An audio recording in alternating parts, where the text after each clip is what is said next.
কৃষকের একটি গাধা ছিল। খুব গরিব হয়ে যাওয়ায় কৃষক তার গাধাটি বিক্রির সিদ্ধান্ত নিল। একদিন তার ছেলেকে নিয়ে গাধাটি বিক্রি করতে বাজারে যাচ্ছিল।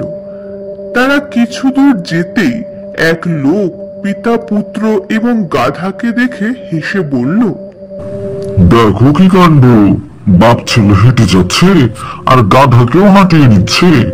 ওরা তো গাধার পিঠে চড়েই যেতে পারে। লোকটির হাসাহাসি দেখে বৃদ্ধ কৃষক তার ছেলেকে গাধার পিঠে বসিয়ে দিল আর সে পায়ে হেঁটে এগিয়ে চলল বাজারের দিকে। কিছু দূর যেতেই এক পথচারী বলে উঠল, ছি ছি ছি ছি ছি, এই ছেলেটার তার বৃদ্ধ বাবার প্রতি মোটেও ভালোবাসা নেই। নিজে গাধার পিঠে চড়ে বৃদ্ধ বাপকে হাঁটিয়ে নিয়ে যাচ্ছে। ছি ছি ছি ছি। এ কথা শুনে কৃষকের ছেলে গাধার পিঠ থেকে নেমে পড়ল এবং তার বাবাকে সেখানে বসিয়ে দিল।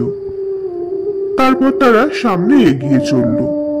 কিছু দূর যেতেই এক লোক কৃষককে গাধার পিঠে এবং ছোট্ট ছেলেকে গাধার পিছনে হাঁটতে দেখে বলে উঠল, কি নিষ্ঠুর লোক, ছ্যা ছ্যা ছ্যা ছ্যা, নিজে গাধার পিঠে বসে আরামে যাচ্ছে আর ছোট ছেলেটিকে হাঁটিয়ে নিয়ে যাচ্ছে। এই কথা শুনে কৃষক তার ছেলেটিকে তার পেছনে গাধার পিঠে তুলে নিল। যেতে যেতে তারা বাজারে প্রায় কাছাকাছি গিয়ে পৌঁছলো। তখন একজন দোকানদারের সাথে তাদের দেখা হয়ে গেল। এটি কি তোমার নিজের গাধা? হ্যাঁ হ্যাঁ হ্যাঁ, ঠিকই ধরেছেন, এই গাধাটা আমার। আমি অবাক হচ্ছি তোমাদের কাণ্ড দেখে। তোমরা গাধাটির সাথে ভালো ব্যবহার করনি। একটি গাধার পিঠে দুজন লোকের চড়ে বসা মোটেই উচিত হয়নি। এটা গাধাটির জন্য বেশ কষ্টকর। এতক্ষণ গাধাটির উপর দিয়ে যে ধকল গেছে তাতে গাধাটি মারা যেতে পারে। এ কথা শুনে কৃষকের খুব মায়া হলো। সে ভাবল, সত্যি গাধাটির সাথে খুব অন্যায় হয়েছে। তাই গাধাটিকে ভালো করে রশি দিয়ে বেঁধে একটা বাঁশের সাথে ঝুলিয়ে হাঁটা শুরু করলো। যেতে যেতে একটা সাঁকোর উপর তারা যেই না উঠল, গাধাটি ভয়ে পা ছোড়াছুড়ি শুরু করলো আর অমনি ধপাস করে নদীতে পড়ে গেল।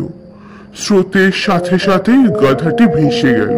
হায় হায় হায় হায়, এক একজন এক এক কথা বলে, আর তাই বলে আমার মাথাটাই খারাপ করে দিল।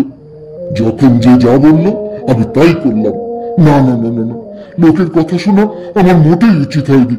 নানান লোকের নানান কথা শুনতে শুনতে আমার গাধাটাই আর জলে ডুবে মরল।